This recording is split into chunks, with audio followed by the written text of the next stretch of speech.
Years ago, I took the Pottermore, like, which house are you in test, and it gave me Hufflepuff, which was surprising to me because I always thought that I might be like a Ravenclaw or a Gryffindor, or I've never thought of myself as being a Slytherin, though honestly, given the lore that I've done on Slytherin, I kind of want to be. I don't know if you know this, but Merlin was a Slytherin, which is interesting. Merlin created Expelliarmus, which is crazy. Slytherins have both a Prince of Enchantments and a Prince of Potions. Just throwing that out there. But anyway, I'm a Hufflepuff, and Hufflepuff's what we are going to be talking about today. So this is going to be Helga Hufflepuff's origins. We covered Salazar Slytherin's origins whenever we started the Slytherin house. So that's exactly what we're going to do with Hufflepuff. We're going to start with the founders' origins, and we're going to see what their life was like, and we're going to see what trials and tribulations they had to go through. Turns out Salazar Slytherin went out and found himself a basilisk horn, just yanked it off of a skeleton, and then, so listen, back in the day you had to build your own wand. There wasn't no Ollivanders around, so you had to do it yourself. If you wanted a phoenix feather in your wand, Harry, you better go find a phoenix and pluck you a feather, boy. Alright, so anyway, this is the Spellbook Chronicles on YouTube. I've covered them before. They're the one that I watched whenever I covered the Salazar Slytherin video. Definitely go and subscribe to them. I will definitely have their videos linked in my channel.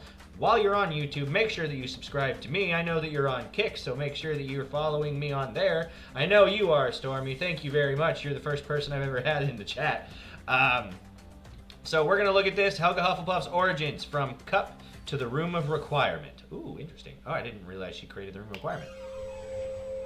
Ah, my dear wizards, witches, muggles, and squibs. Hello. Here I am. Today, That's me. I am a muggle, and that is our word. You keep that out of your mouth. your charming adventurer wizard will take you to the very heart of magic, where the values of friendship, loyalty, and kindness shine like a cauldron of gold at the end of a rainbow. Yeah. Yes, today we'll be talking about the warmest and most Fun fact, their common room is right next to the kitchen.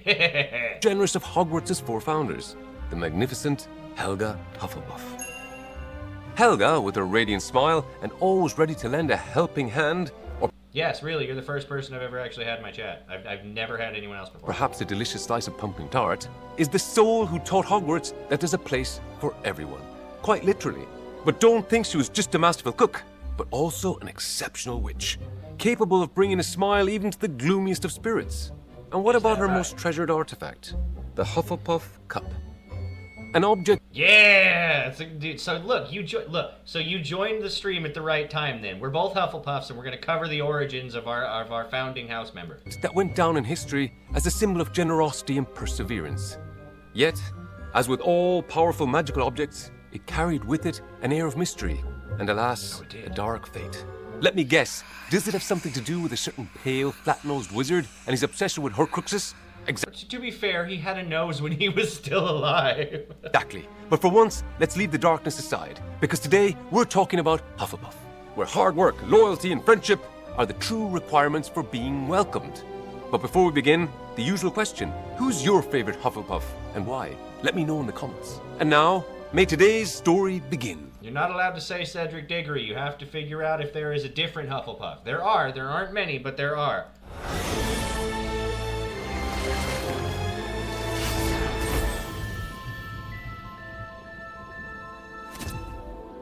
In the shadowed folds of a forgotten Welsh valley, where the mist lingers like a memory and the hills speak in whispers, a young witch once grew beneath the watchful eye of a man who was never truly her kin. What? Her name was Helga. So she was adopted? Okay, alright, interesting. Small in stature, soft of voice, Okay. but possessed of a quiet tenacity that would one day make her legend. Okay. She had no parents to speak of, none she could remember. She had been found, barely more than a babe, nestled in the roots of an ancient ash tree, swaddled in rough wool and clinging to a Born of the forest, Helga Hufflepuff was raised by wolves. curious object, a golden cup, gleaming even in the rain. The man who took her in, if such a word could be generously Okay, wait, so she had the cup with her at birth? used, Okay. was a reclusive sorcerer known in the region for both his power and his temper. His name was Morwen the Grim. Wait, so is it like, so is the cup her wand? Is that what that's gonna be, or like what? Because that's pretty crazy that she was found as a baby with the cup. Okay, all right. So that Morwen Grimm. Okay. He was not gentle, he did not smile, Yeah, but he gave fair. her a roof and in time a place by the fire, if not yet in his heart.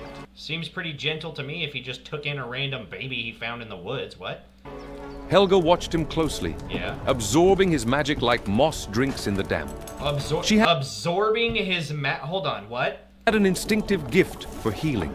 Oh, Nettle okay, poultice. all right. So she's just learning it quickly. All right, boy, I thought we were about to find out some crazy shit. Cooling charms, the subtle hum of restorative runes. She'll be well. Morwen taught I'm thinking she's gonna be like Charmy from Fairy Tale, or no, Charmy from Black Clover. Excuse me, boy. through silence, but Helga learned through presence. A flick of the wrist, wand at the ready, again and again. A flawless disarm was all it took to end any conflict, or so he insisted. Yet it was not from him Okay. that she learned kindness. That came from another, smaller, older, and far more spirited. The household's elf, a creature bound by magic, yet guided by love, became her true companion. All right. His name was Twillin. So, okay, hold on. So, this is in a time period before even medieval times. Because during the medieval times, Merlin was an old man. And Merlin was a Slytherin who studied under Salazar Slytherin, which means that all of this happened long before even the 14th century.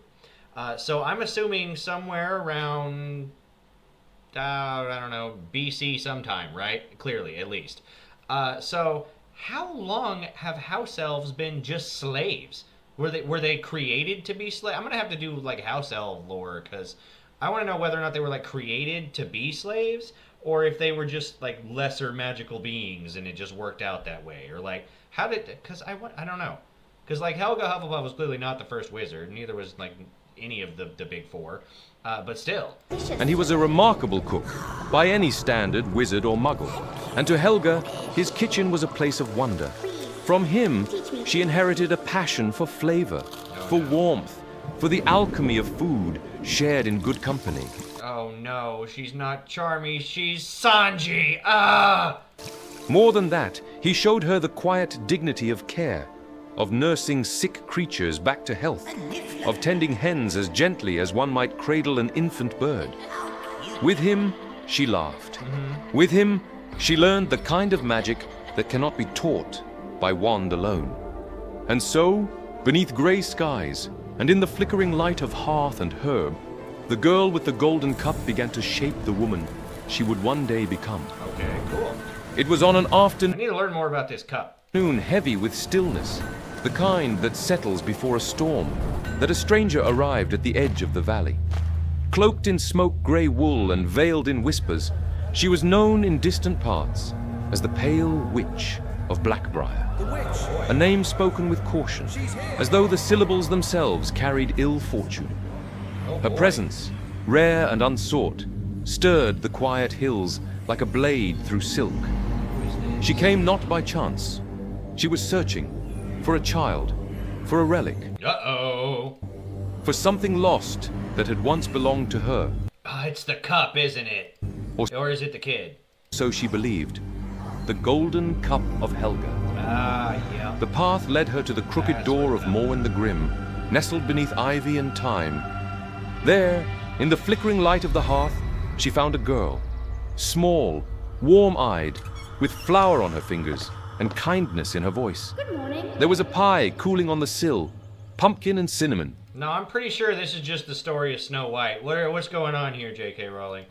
But kindness, as the stranger soon made clear, was not a language she cared to understand. Speak, child. Her words turned sharp. She asked of the cup. Where is the cup? Her eyes burned with obsession. Her wand rose with the cold promise of pain. Hand it over. She had underestimated the girl. Helga had trained, in secret, in silence, in stubborn hope. A single spell, over and over, until the wand felt like an extension of her will. And when the moment came, when the air cracked with threat, she met it with unshaking resolve. The wand flew from the stranger's grasp. Her fury, unchecked, spilled forth, not with magic this time, but with venomous truth. I know your kind. She had known Helga's family, the Hufflepuffs of Welsh blood. a distinguished lineage of skilled witches and wizards of ancient descent. Yeah, and it's the honey badger too, so you know that they're probably just like wild. They're small bodies, but they will rip you apart. She had hunted them, had watched their house burn beneath the weight of her ambition. But they had managed to hide from her their final heir, young Helga, along with their most precious treasure. The girl before the witch was the last of that line, a living ember of a forgotten fire. When the old woman lunged, it was not the girl who fell, but the attacker herself, felled by Morwen, who had seen enough. His spells... Ooh, okay, alright, so the dude that was apparently not nice at all just saved Helga's life. Okay. struck with grim precision, and the pale witch of Blackbriar crumpled to the floor. I'm sorry, but having like the pinkish face is just throwing me off, dude. It needs to be grayer. What is this? Defeated not by violence, but by the resilience of the life she had tried to snuff out. In the quiet that followed, something shifted. Morwen, for all his sternness, understood what must come next.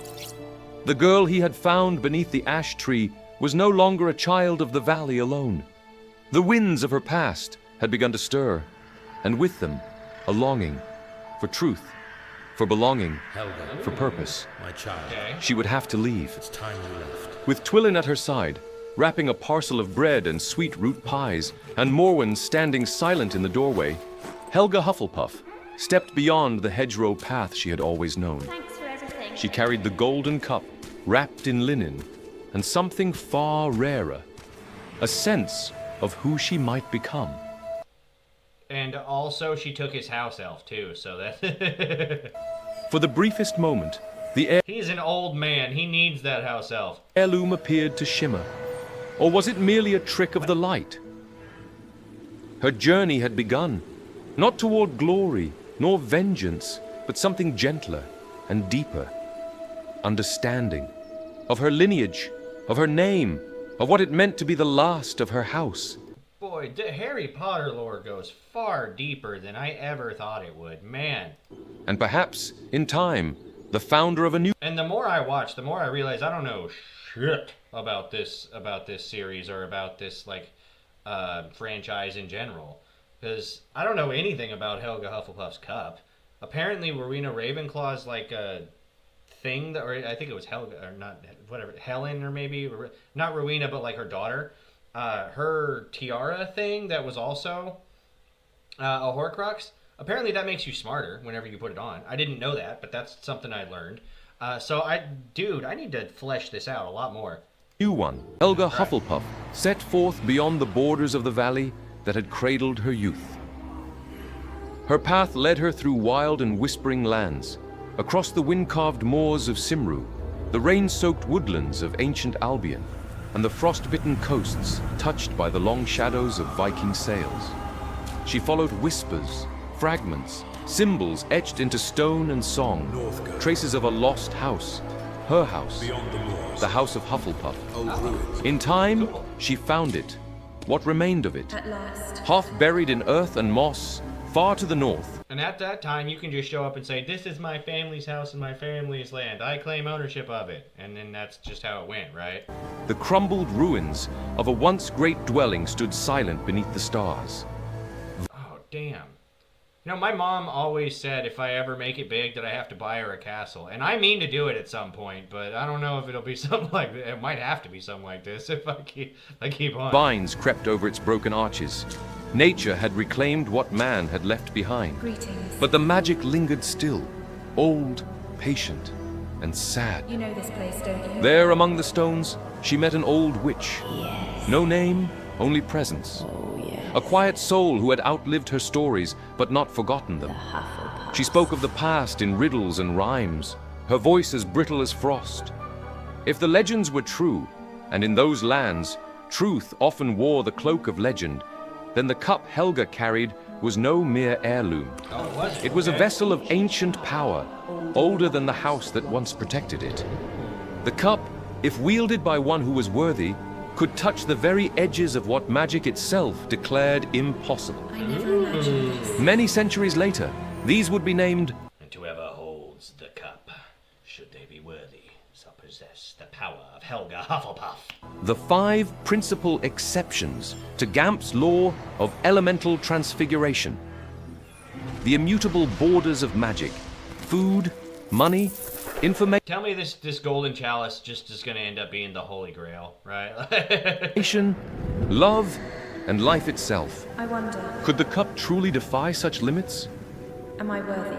Helga did not know, nor did she know whether she, in heart and in deed, would be counted worthy of such a gift. So much power She walked on. in my hands. It was during the white hush of a bitter snowstorm, somewhere in the highlands, sheltered, waiting for it to pass, that she encountered another traveler. Oh. A young woman, pale, weary, and frozen to the bone after enduring the harshest of tempests. Wanderer, Helga did not hesitate this way. and welcomed her into her humble refuge, look warming at her with Look, she's so nice, right? That's why I'm a Hufflepuff, because I'm nice too. Definitely subscribe for more nice opinions from me.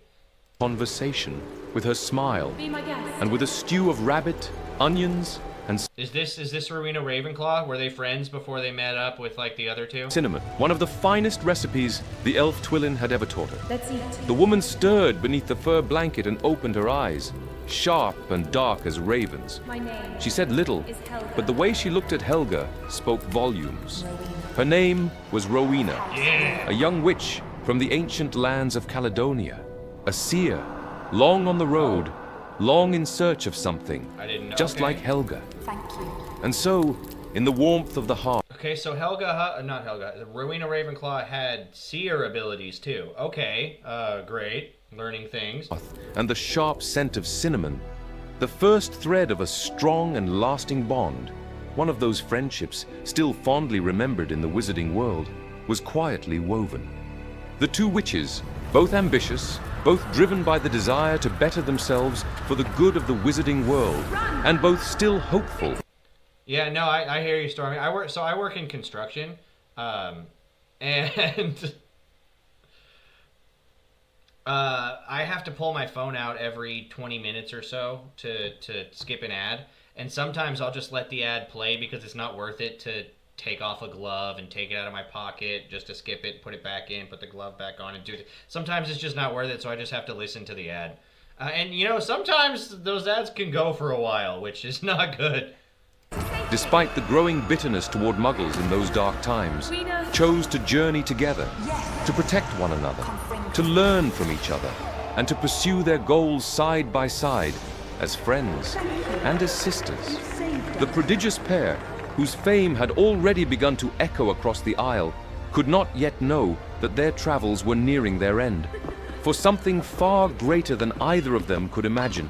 Before long, they would cross paths with none other than Godric Gryffindor, a sword-wielding wizard whose renown as an adventurer. Yeah, no, or it'll read like a whole book out loud to you, or like some dude is a beast tamer and he's got his wind speed Thunderbird and his tiny spider or whatever, and it'll like do the whole thing, and it's freaking a 5-minute ad that you didn't realize, but by the time it's over, you're invested in the story, and you're like, well, what's going to happen next?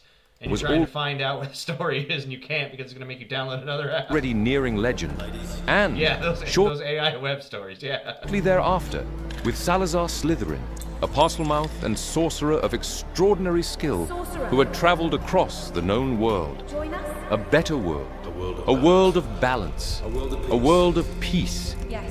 And so, from a spark in the brilliant Oh boy, the AI web stories for us are vastly different. The algorithms are different. mind of her friend Rowena, the idea of a school for young witches and wizards, a place where they could be shaped for the future, where they could be guided in the cultivation of their magical gifts, began to take form. The Hogwarts School of Witchcraft and Wizardry was about to become a reality. It's on us. They chose the Scottish Highlands for their school, a place hidden from Muggle eyes and rich with a rare, pure energy, ancient magic. None could tame such power alone, but together, through powerful charms and spells, they laid foundations as solid as the castle itself, impenetrable and shielded from Muggle threat. Any non-magical wanderer in those mountains would see only a bleak, forbidding ruin, warning them to stay away. It was the year 993 AD. Okay, so it wasn't BC apparently. So dude, that golden cup might actually be the Holy Grail. Like that, it's entirely possible that golden cup could be the Holy Grail canonically in Harry Potter. And the Epic of Hogwarts. I mean, we know death actually exists in Harry Potter. We know Merlin actually exists in Harry Potter. I mean, why couldn't Jesus exist? Was beginning. But with it... Watch, Jesus does exist, and he's the only, like, completely neutral wizard, right? Like he wouldn't be sorted into a house. He'd be given white robes. Came great responsibility. How to choose which students were worthy. Each founder had a clear vision. Welcome, little ones. They agreed every young witch or wizard with magic should be welcomed, but each would be guided by one founder, chosen for their unique traits. For Helga, the true values were those quietly passed down to her by the old Morwen, as well as by the house elf Twillin, and they had guided her every step so far. Helga had never fully known the principles of her fallen house, but from that moment on, the name Hufflepuff would embody those very values. She doesn't need to know the principles of her former house. Just put her next to the kitchen, let her have some kids that are happy and nice, and she's fine with it. She's good. Most of it's going to be probably house elves, because she has like a thing for them, apparently. Her values, dedication and hard work, but also loyalty, friendship, warmth and equality. And why not?